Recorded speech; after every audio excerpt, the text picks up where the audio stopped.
القطار 400 كيلومتر يديرها في قرابه 14 ساعه ولا 15 ساعه، وهي غير ما في 450.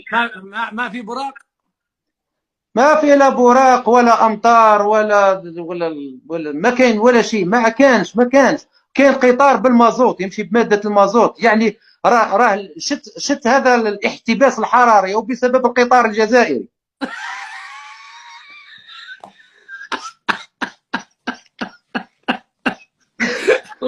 الله يهديك يا عمر. والله تعرف شحال دخان كثيف يطلقوا.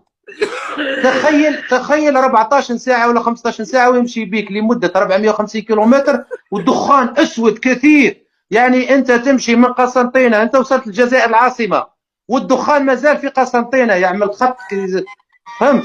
مازال دخان كثير من ماده المازوت ما عرفتوش من فضلات. يعني سبب ثقب الاوزون والاحتباس الحراري القطار ديالكم.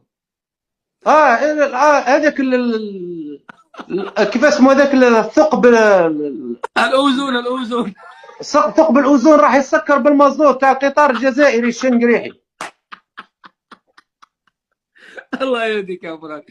عموما انا اتمنى اذا زرت المغرب ان تزورها وانا موجود حتى نعمل نديروا كذا، نديروا لفه كذا جميله. طبعا انا ساكون في وجده. بماذا تنصحني ان اذهب الى وجده؟ اين اذهب الى وجده؟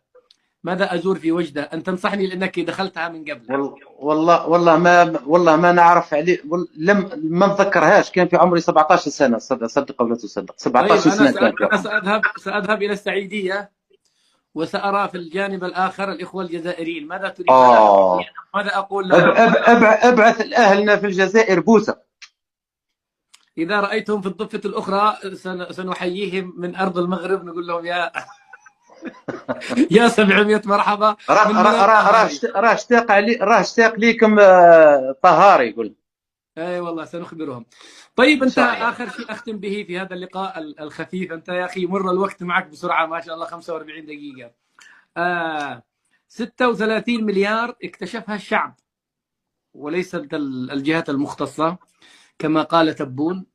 36 مليار دولار اكتشفها الشعب عند أسرة واحدة. انت سمعت التصريح هذا لتبون صح؟ والله كذبون هذاك وليس تبون. طيب اولا من حيث العقل والمنطق لا يوجد يعني هذا تخيل انه وجدهم عند اسره. طيب اذا كانت هذا المبلغ عند اسره واحده يا مراد، اين اموال الجزائر يا اخي؟ اذا كل اسره سرقت هذا المبلغ كامل طبعا